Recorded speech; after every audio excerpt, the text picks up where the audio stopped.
Nabi Musa alaihi salam adalah salah satu ulul azmi. Nah, gelar ulul azmi ini menunjukkan bahwa Nabi Musa memiliki derajat istimewa di sisi Allah Subhanahu wa taala. Di sisi lain, Nabi Musa alaihi salam juga dikenal sebagai nabi yang keras. Keras dalam arti menegakkan syariat, membenci maksiat. Kepribadiannya juga digambarkan spontan. Tak hanya kepada bangsa manusia, Nabi Musa alaihi salam juga bisa berlaku spontan kepada malaikat. Salah satunya adalah ketika malaikat maut mendatanginya dalam wujud seorang pria yang hendak mencabut nyawanya. Nah, maka dari itu pada pembahasan kali ini kita akan menjelaskan kisah Nabi Musa yang dihampiri oleh malaikat maut. Sebelum kalian melanjutkan video ini, ada bagusnya jika kalian klik tombol subscribe dan nyalakan notifikasinya agar kalian mendapat info terbaru dari video kami. Kematian adalah keniscayaan bagi tiap orang, tak terkecuali para nabi. Jika kematian sudah tiba, tak seorang pun yang bisa menunda atau minta didahulukan. Dan dalam hal ini Allah Ta'ala berfirman, "Katakanlah, aku tidak berkuasa mendatangkan kemudorotan dan tidak pula kemanfaatan kepada diriku, melainkan apa yang dikehendaki Allah. Tiap-tiap umat mempunyai ajal. Apabila telah datang ajal mereka, maka mereka tidak dapat mengundurkannya barang sesaat pun, dan tidak pula mendahulukannya." Quran Surat Yunus ayat 49. Nah, berkaitan dengan kematian, ada kisah Nabi Musa yang memukul malaikat maut saat hendak dicabut nyawanya. Dan sebelum itu, bagian dari konsekuensi iman kita kepada Nabi Muhammad SAW adalah membenarkan berita apapun yang beliau sampaikan. Karena beliau utusan Allah yang dijamin oleh Allah. Beliau tidak akan bicara kecuali atas panduan wahyu. Yang mana dalam hal ini Allah berfirman, beliau tidak berbicara berdasarkan hawa nafsu. Tidak lain semua itu adalah wahyu yang disampaikan kepadanya. Quran Surat An-Najm ayat 3-4. Nah, lalu terkait kejadian Nabi Musa memukul malaikat pencabut nyawa atau malakul maut telah disampaikan oleh Nabi SAW dalam hadis yang sahih yang diriwayatkan oleh Bukhari dan Muslim dan yang lainnya.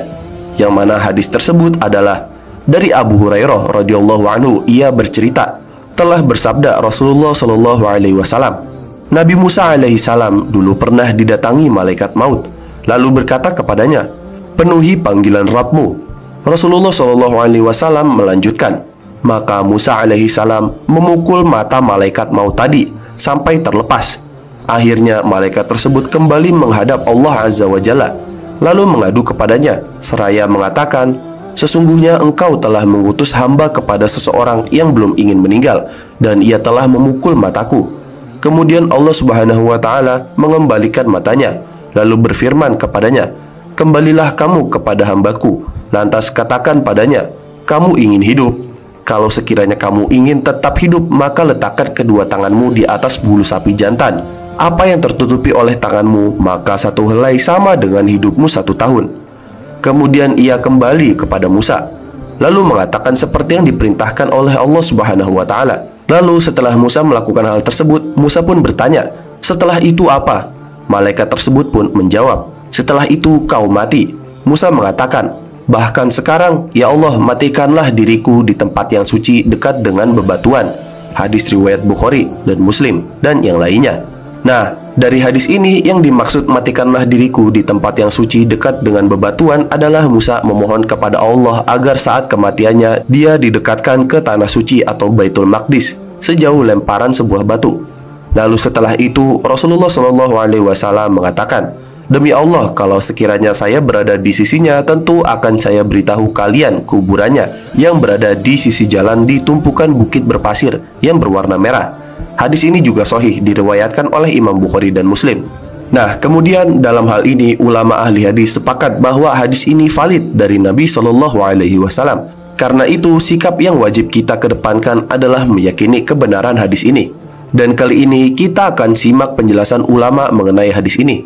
Dan juga kali ini kita telah masukkan keterangan Al-Hafiz Ibnu Hajar dalam kitab Fathul Bari, Syarh Sahih Bukhari, yang mana Ibnu Huzaimah mengatakan bahwa sebagian ahli bid'ah mengingkari hadis tentang ini, yang mana jika Musa tahu bahwa itu malaikat berarti Musa menghina malaikat maut. Jika beliau tidak tahu bahwa itu malaikat, mengapa Musa tidak dikisos karena telah merusak mata orang?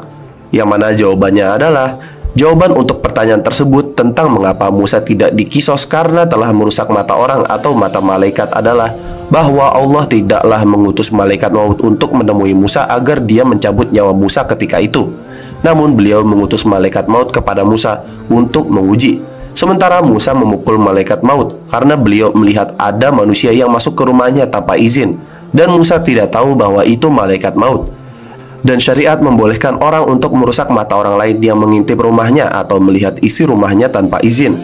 Selanjutnya, Al-Hafiz Ibnu Hajar menyebutkan beberapa bukti bahwa para nabi bisa saja tidak mengetahui malaikat yang datang kepadanya, yang mana dijelaskan, dulu ada malaikat yang datang menemui Nabi Ibrahim dan Nabi Lut dalam rupa manusia. Namun mereka, Nabi Ibrahim dan Nabi Lut, awalnya tidak mengenalnya.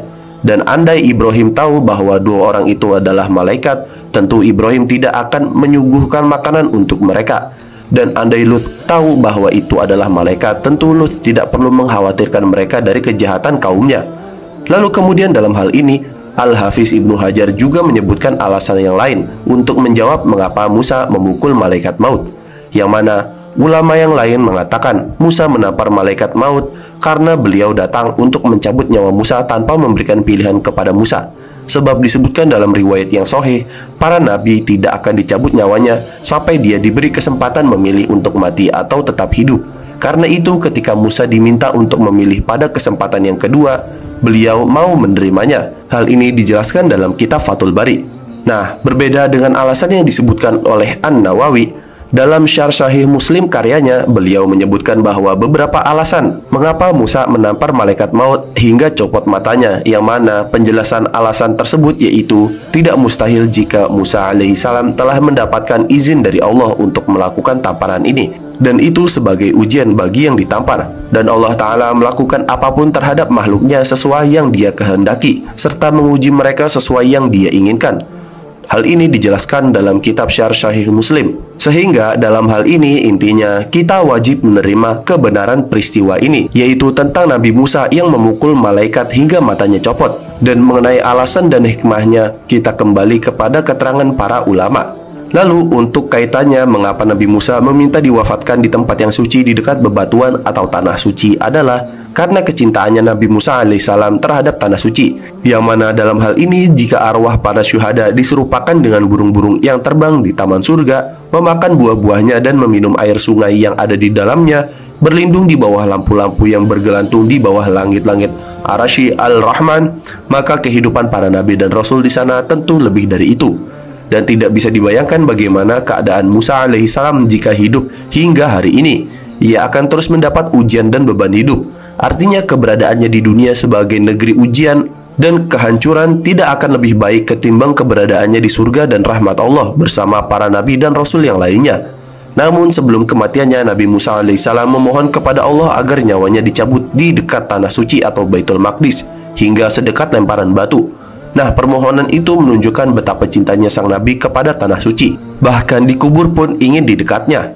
Tetapi Nabi alaihissalam tidak meminta Allah agar mencabut nyawanya tepat di dalam tanah suci itu, sebab dirinya tahu bahwa Allah mengharamkan tanah tersebut pada generasi yang dijatuhi balasan atas ketidaktaatan mereka kepada Allah saat diperintahkan untuk memasukinya. Malahan mereka berkata, "Hai Musa, kami sekali-kali tidak akan memasukinya selama-lamanya, selagi mereka ada di dalamnya. Karena itu pergilah kamu bersama Tuhanmu, dan berpeganglah kamu berdua, sesungguhnya kami hanya duduk menanti di sini saja." Quran Surat Al-Ma'idah ayat 24. Dan akibatnya Allah menetapkan mereka tersesat di padang Sinai selama 40 tahun. Dan Allah pun mengabulkan permohonan Nabi Musa alaihissalam. Rasulullah SAW juga mengabarkan bahwa kuburannya berada di tanah suci Baitul Maqdis, tepat di serambinya yang ada pada gundukan pasir. Ditambahkan dalam riwayat itu, andai berada di sana, beliau pasti telah memperlihatkannya kepada para sahabatnya. Demikian Allahu a'lam. Dan demikian adalah pembahasan mengenai kisah Nabi Musa yang dihampiri oleh malaikat maut. Jangan lupa like, share, dan subscribe. Jangan lupa komen di bawah tentang pendapat kalian di video kami kali ini. Sampai jumpa di video kami berikutnya.